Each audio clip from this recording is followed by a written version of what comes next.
Dr. Elena Martinez rubbed her tired eyes and looked at the computer screen again. She had been working at the Global Communications Array in Nevada for 12 hours straight. The numbers on her screen made no sense. This was not normal space. Noise. This was something else. Computer, run the signal analysis again, she said quietly. The room was dark, except for the glow of her monitors. Outside, the desert wind howled across the massive satellite dishes that pointed toward the stars. The computer beeped. The same result appeared. Elena felt her heart beat faster. In 20 years of searching for signals from space, she had never seen anything like this. The signal came from the direction of the star Vega, 25 light-years away. But this was not random noise from a star. This was organized. This was made by someone. Elena picked up her phone and called Captain Jake Sullivan at the Earth Defense Force Base in Colorado. Jake was her old friend from college. He would know what to do. "Jake, I need you to come to Nevada right now," Elena said when he answered. "Elena, it's 3 in the morning. What's wrong?" Jake's voice was sleepy, but alert. He was a soldier. Soldiers learn to wake up fast. "I found something. Signal from space. It's not natural, Jake. Someone sent this to us." There was silence on the phone for a few seconds. Then Jake's voice became very serious. "I'll be there in 2 hours. Don't tell anyone else yet."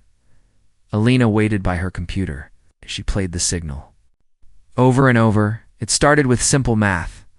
1 + 1 = 2. 2 + 2 = 4. Then it became more complex. The signal was teaching her a language. Someone out there wanted to talk to Earth. Jake arrived with Admiral Lisa Kane, the head of Earth's space defense. Lena had seen the Admiral on television many times, but never in person. Admiral Kane was a tall woman with gray hair and sharp eyes. She looked at Elena's computer screen without saying anything for a long time. "Play it again," Admiral Kane said finally.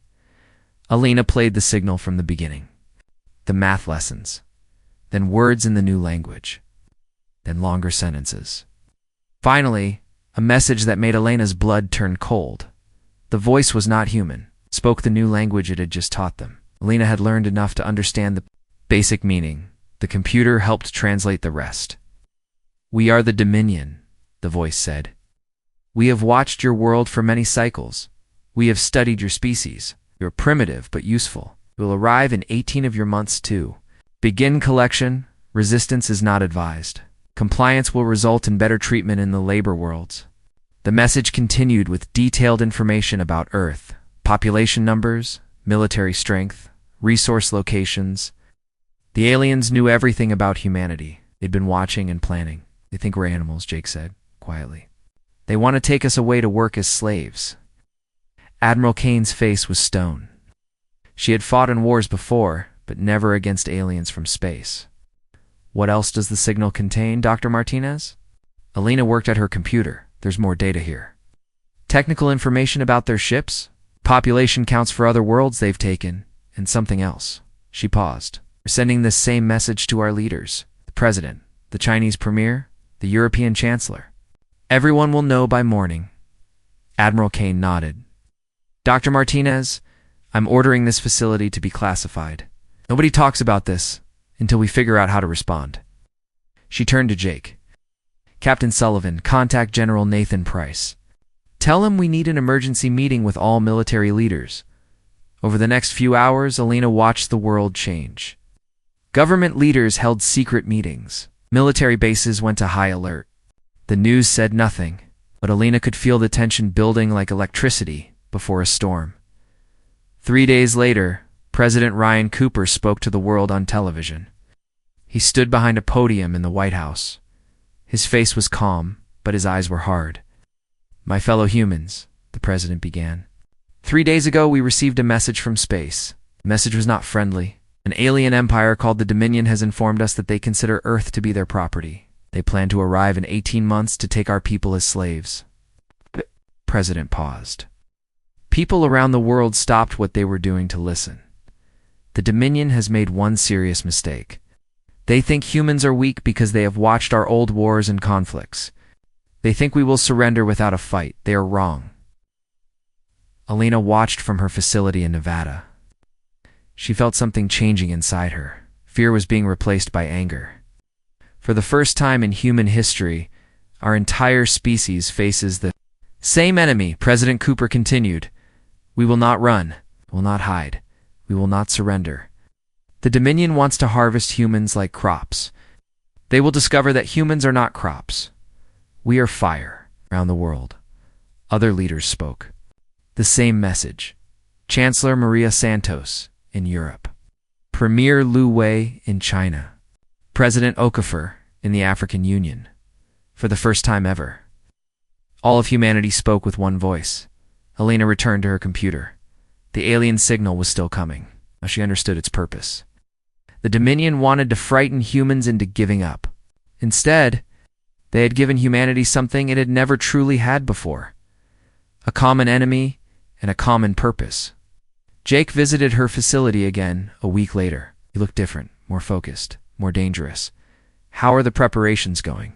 Elena asked. Better than anyone expected, Jake said. Every country is sharing technology and resources. Scientists are working together like never before. The military forces are combining into one Earth's defense force. And Dr. Martinez? We're learning things from that alien signal that they probably didn't mean to teach us. Lena smiled for the first time since receiving the signal. What kind? Of things? Their communication technology, their ship designs, their weapons. They sent us a message meant to scare us. Instead, they gave us a blueprint for how to fight them. Alina looked out at the desert. 18 months seemed like a very short time, but humans had surprised themselves before. I had gone from flying in simple airplanes to landing on the moon in just 60 years. They had built nuclear weapons. In 4 years, during a war, when humans were truly motivated, they could do impossible things. Jake Alina said. When they arrive, they're going to find a very different species than they expected. Jake nodded. The signal that was supposed to announce our doom is going to be the thing that saves us. They wanted to put out our fire. Instead, they taught us how to burn. Outside, construction crews were already building new facilities. The great work was beginning. Humanity was awakening. 15 months had passed since the alien signal changed everything. General Nathan Price stood in the command center deep underground in Colorado. Ow. Around him, screens showed the greatest military buildup in human history. Every nation on Earth was working together for the first time ever. General, the Australian facilities are complete, reported Colonel Steve Baker. The new aircraft factories are producing fighters faster than we hoped. Nathan nodded. Outside, the world looked peaceful. But underneath, humanity was transforming itself into something the aliens had never seen before. Every major city now had underground factories. Every mountain range hid missile bases. Every desert concealed training camps where soldiers from different countries learned to fight as one army. Amy Chen wiped sweat from her forehead as she worked in the Lunar Research Station laboratory. The moon base had grown from a small scientific outpost to a massive industrial complex in just over a year. Amy was the chief engineer for the most important project in human history. The power readings are stable, said her assistant, Dr. Ben Parker. The alien communication technology is finally making sense. Amy smiled. The aliens had made a terrible mistake when they sent their signal to Earth. Hidden in their message were the secrets of faster-than-light communication. Human scientists had spent months studying every detail. Now they were close to something amazing. Ben, run the test sequence again, Amy said. If this works, we'll have our own faster-than-light travel in weeks, not centuries.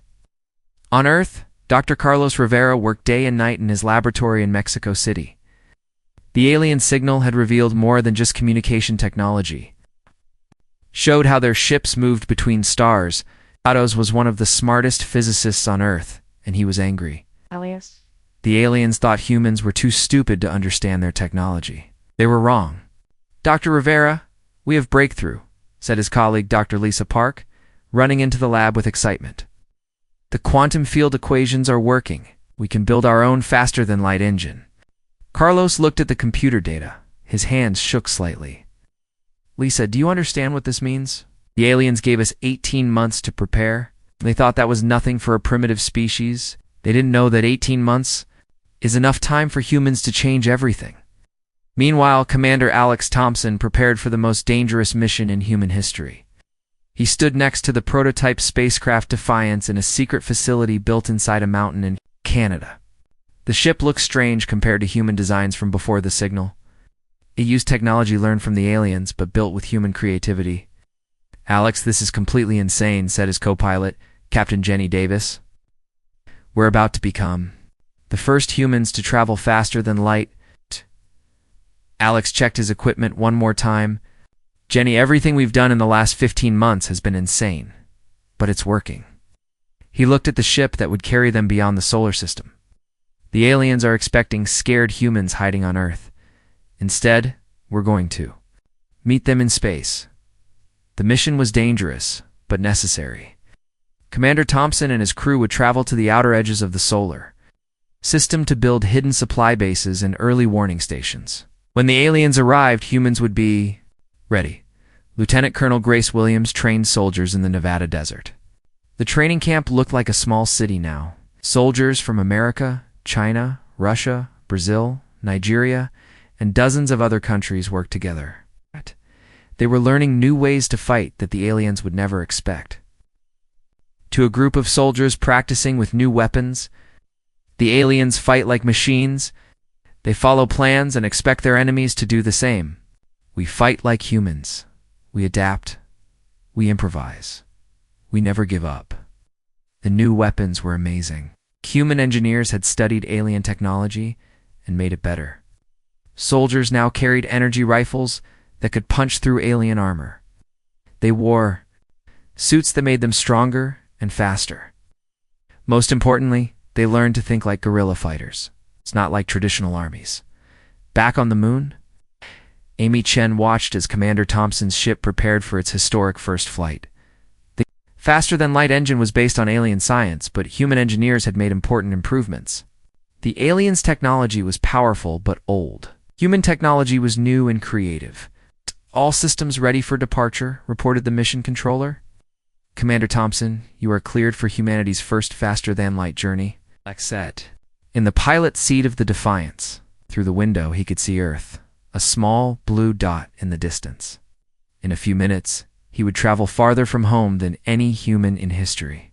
But he was not scared. He was excited. "Beginning faster-than-light sequence," Alex announced.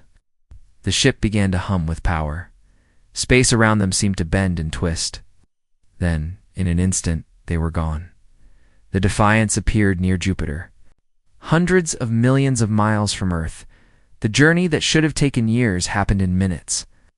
Alex and his crew immediately began building the first human outpost in deep space.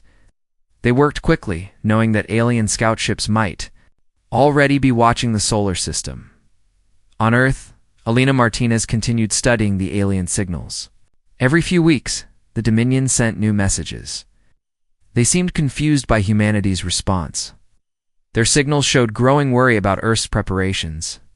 "Jake, look at this latest transmission," Alina said when Captain Sullivan visited her. "Facility. The aliens are starting to sound nervous." Jake read the translated message. The aliens were asking each other why humans were not surrendering. Their intelligence reports showed massive military preparations. But they could not understand how humans had developed new technology so quickly. "Expected us to panic and beg for mercy," Jake said. "Instead, we're building an army that they've never seen before." Elena pointed to another part of the transmission. "Jake, they're also confused about our unity.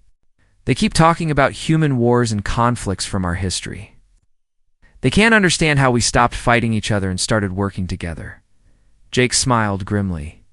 "That's because they've never faced a threat to their entire species. Humans fight each other when we have nothing better to do.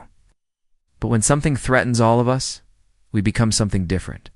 As the 18th month approached, humanity was ready.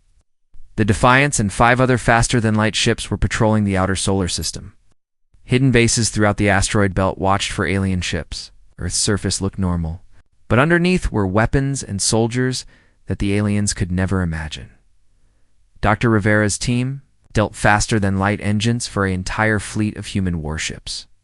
Amy Chen's engineers had created weapons that used alien technology in ways the aliens had never thought possible.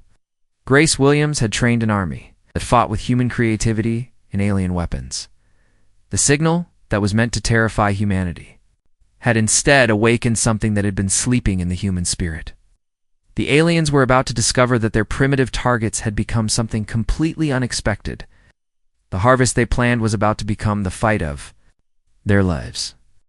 The alien ships appeared like dark clouds across the sky. Admiral Lisa Kane stood on the bridge of the Earth, flagship Retribution, and watched the Dominion fleet emerge from faster-than-light travel. 50 massive vessels, each one larger than a city, hung in space above Earth's moon. Their hulls were black metal that seemed to absorb light. "Admiral, we count 50 enemy ships," reported Commander Mike Torres from his station. "They're moving into attack formation." Lisa had been preparing for this moment for 18 months. Around her, the bridge crew worked calmly at their stations. They were scared, but they were ready. Outside the windows, 200 human ships waited in formation. The Earth's fleet looked small compared to the alien vessels, but Lisa knew appearances could be fooling. "All ships. This is Admiral Kane," she spoke into her communication device. "Remember your training. The aliens expect us to run or surrender. Instead, we're going to show them what humans do when someone threatens our home." Light years away from Earth, the Dominion fleet commander, war leader Keth-9, studied the primitive planet below. His scanner showed the small human fleet waiting near their moon. Keth-9 had conquered 47 worlds for the Dominion. This should be easy. "The humans have assembled a small defense force," reported his intelligence officer. "Shall we demand their surrender now?" Keth-9 looked at the data again. Something seemed wrong. Human technology should not have advanced so much in 18 months, but the scans must be mistaken. These were primitives who still fought with chemical explosives and metal projectiles. "Send the surrender demand," Keth-9 ordered. "Tell them they have 1 hour to submit, or we will begin planetary bombardment." Dr. Alina Martinez sat in the communication center aboard the Retribution. When the alien surrender demand arrived, she translated it quickly. The message was exactly what everyone expected.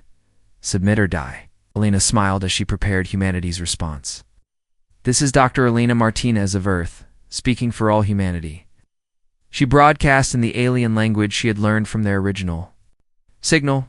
"You came here expecting to harvest cattle. You found wolves instead. If you want our world, come and take it." On the Dominion command ship, the translation of Elena's message caused confusion among the alien officers. In their entire history, no species had ever responded to a surrender demand with a challenge. Keth-9 felt something he had not experienced in centuries of conquest. Uncertainty? "Begin the attack," he ordered. "Destroy half their ships. That will convince them to surrender." The Dominion ships moved forward in perfect formation. Their energy cannons charged with power that could destroy mountains. But as they approached the human fleet, something unexpected happened. The human ships scattered in all directions instead of forming defensive lines. Captain Jake Sullivan piloted his fighter craft Lightning Strike toward the nearest alien vessel. His ship was tiny compared to the Dominion warship, but it moved like a bird while the alien ship lumbered like a giant beast. Jake had studied the alien signals carefully. The ships were powerful but slow to change direction. "All fighters begin attack Run 7, Jake announced to his squadron. Run 7 was something no military academy had ever taught. Human pilots would fly directly at alien ships and break away at the last second, firing their weapons at close range before the aliens could respond. The Dominion gunners tried to track Jake's fighter, but human ships moved in ways their computers could not predict. Jake fired his energy cannon at the alien ship's weapon systems. The beam cut through armor that was supposed to be indestructible. Human weapons, built with alien technology but improved by human creativity, were more powerful than the aliens expected. "What is happening?" Keth-9 demanded as his gunners reported multiple hits from the tiny human craft. "How are their weapons penetrating our shields?" Meanwhile, Commander Alex Thompson led a squadron of human cruisers in a maneuver that violated every rule of space combat. Instead of engaging the aliens at long range, Alex ordered his ships to fly directly into the middle of the alien formation. The Dominion ships were so large that they could not fire at the human vessels without hitting each other. "Fire at will," Alex commanded. His ships unleashed everything they had at point-blank range. Alien vessels that had conquered dozens of worlds suddenly found themselves under attack from inside their own formation, on the Retribution. Admiral Kane watched the battle with satisfaction. The alien ships were more powerful, but they fought like machines following a program. Ships fought like living things, adapting to every situation. "Admiral, the enemy is requesting communication," reported the communications officer. "Put them through," Lisa said. Kathneen's voice came over the speakers, speaking in heavily accented English. "Human Commander, your resistance is impressive, but futile. We have conquered 47 worlds. You cannot defeat us." Lisa laughed, and the sound carried across space to the alien ship. "War Leader, you've conquered 47 worlds full of people who had never seen your technology before. We've had 18 months to study your signal and prepare. You're not fighting primitives anymore." As if to prove her point, Captain Jenny Davis led her bomber squadron in an attack that the aliens could never have imagined. Her ships flew directly at a Dominion vessel and released their weapons at the last possible moment. But instead of bombs, they dropped boarding pods filled with human Marines. Colonel Steve Baker and his men cut through the alien ship's hull with plasma torches and fought their way inside. The aliens were tall and strong, but they had never faced humans in close combat. Human soldiers moved through the alien corridors like water, adapting to the strange environment and using everything around them as weapons. "The humans are inside our ships," an alien officer reported to Keth9 in panic. "They're fighting in ways we've never seen. They use our own equipment against us." Steve and his Marines captured the alien engineering section and began downloading technical data. But more importantly, they discovered something that changed the entire battle. The alien ships were controlled by artificial intelligence that made all the tactical decisions. The aliens themselves were just following orders from their computers. "Admiral Kane, this is Colonel Baker," Steve reported from inside the alien ship. "The enemy ships are controlled by machines, not creative thinking. If we can confuse their computers, we can beat them." Lisa understood immediately. "All ships, execute. Random pattern Delta. Confuse their targeting systems." The human fleet began flying in completely random directions, changing course every few seconds for no logical reason. The alien computers tried to predict human movements, but could not understand actions that made no sense. Human ships that should have been destroyed danced between alien weapons like leaves in the wind. Keth9 watched his mighty fleet struggle against a smaller force of primitive humans. For the first time in his long career, he felt something that no Dominion commander should ever feel: fear. "Retreat to long range," he ordered. "We need to contact the main fleet." As the Dominion ships pulled back, Admiral Kane spoke to all humanity. "First blood goes to Earth, but this is just the beginning." 3 weeks after the first battle, Admiral Lisa Kane received the news she had been expecting. Deep space sensors detected a massive alien fleet approaching the solar system. Over 1,000 Dominion ships were coming to finish what the first fleet had failed to do. This time, they would not try to capture humans alive. They were coming to destroy Earth completely. "Admiral, our scouts report the main Dominion armada will arrive in 6 days," Commander Mike Torres announced from his station on the bridge of the Retribution. "Intelligence estimates over 1,000 vessels, including planet killer ships." Lisa studied the tactical display. Humanity now had 400 ships, but they would be fighting against overwhelming numbers. The aliens had learned from their first defeat. This time they would not underestimate human capabilities. Dr. Carlos Rivera worked frantically in his laboratory on the moon. After studying the captured alien technology from the first battle, his team had made an incredible discovery. The Dominion's faster-than-light engines had a weakness that their builders had never noticed. "Amy, look at these power readings," Carlos said to Chief Engineer Amy Chen, who had joined his team for the final preparations. "The alien engines create a resonance field. If we can match that frequency and amplify it, we can overload their entire fleet's power systems."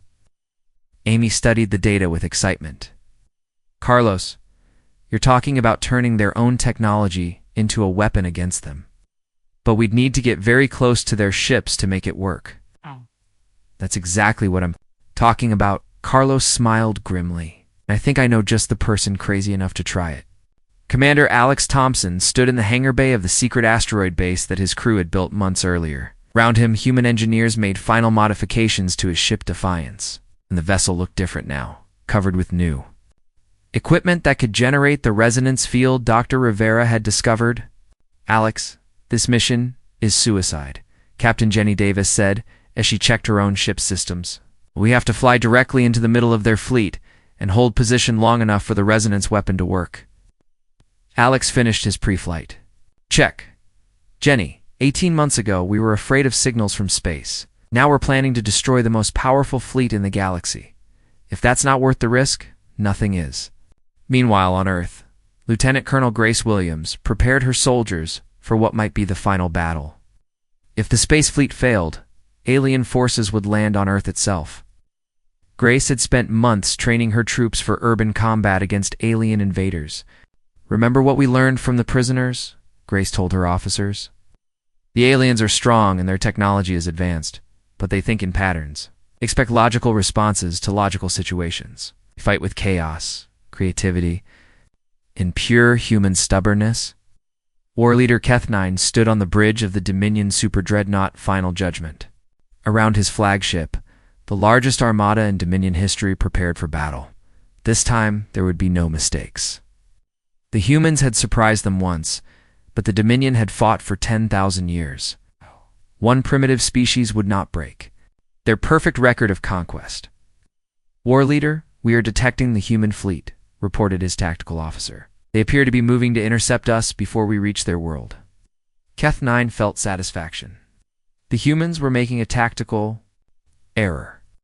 They should have stayed near their planet where they could use defensive positions. Instead, they were coming out to fight in open space where Dominion numerical superiority would be decisive. Excellent, Keth-9 said. We will destroy them completely before they can retreat to their world. Begin battle formation. Admiral Kane watched the alien fleet approach on her tactical display. The enemy ships moved in perfect order, like pieces on a chessboard. But Lisa had learned something about the Dominion during their first encounter. They were an old empire that had forgotten how to fight against equals. They only knew how to crush weaker opponents. All ships, prepare for Operation Wildfire, Lisa announced to the human fleet. Remember, we're not trying to destroy their fleet. We're trying to get Commander Thompson close enough to use the resonance weapon. The battle began when the two fleets were still millions of miles apart. Alien energy beams reached across space to strike at human ships. But the human fleet did not respond as expected. Instead of forming battle lines, they scattered in all directions like seeds in the wind. Captain Jake Sullivan led his fighter squadron in a desperate charge directly at the alien flagship. His fighters were tiny specks against the massive enemy. Vessels, but they moved with the unpredictability that had won the first battle. Jake's mission was to draw alien fire away from Commander Thompson's approach. All fighters execute confusion pattern Gamma, Jake announced. His squadron began, flying in seemingly random directions, making it impossible for alien computers to predict their movements. Energy beams that should have destroyed the human fighters instead passed harmlessly through empty space. Meanwhile, Commander Thompson and his small strike force flew their modified ships toward the center of the alien formation. The Defiance. And 5 other vessels carried the resonance weapon that might end the war, but they had to survive long enough to reach the target zone. Alex, we're taking heavy fire, reported Captain Davis from her ship Thunder. I don't think we're going to make it through their defensive screen. Keep flying, Jenny, Alex replied. As explosions lit up space around his ship, Carlos said we need to get within 1,000 miles of their command ship. We're almost there. The battle raged across millions of cubic miles of space. Human ships fought with desperate creativity while alien vessels relied on overwhelming firepower. Slowly, the human fleet was being destroyed, but their sacrifice was buying time for the resonance weapon to reach its target. Colonel Steve Baker, now commanding a captured alien cruiser, led a boarding attack against another Dominion vessel. His Marines had learned to fight inside alien ships during the first battle. They moved through the enemy vessel like ghosts, appearing where the aliens least expected them. "Steve, we need more time." Admiral Kane's voice came over the communication. "System, can you create a distraction?" Steve smiled as he looked at the alien ship's weapon systems. "Admiral, I think I can do better than that." He ordered his Marines to capture the ship's main gun and turn it against the alien fleet.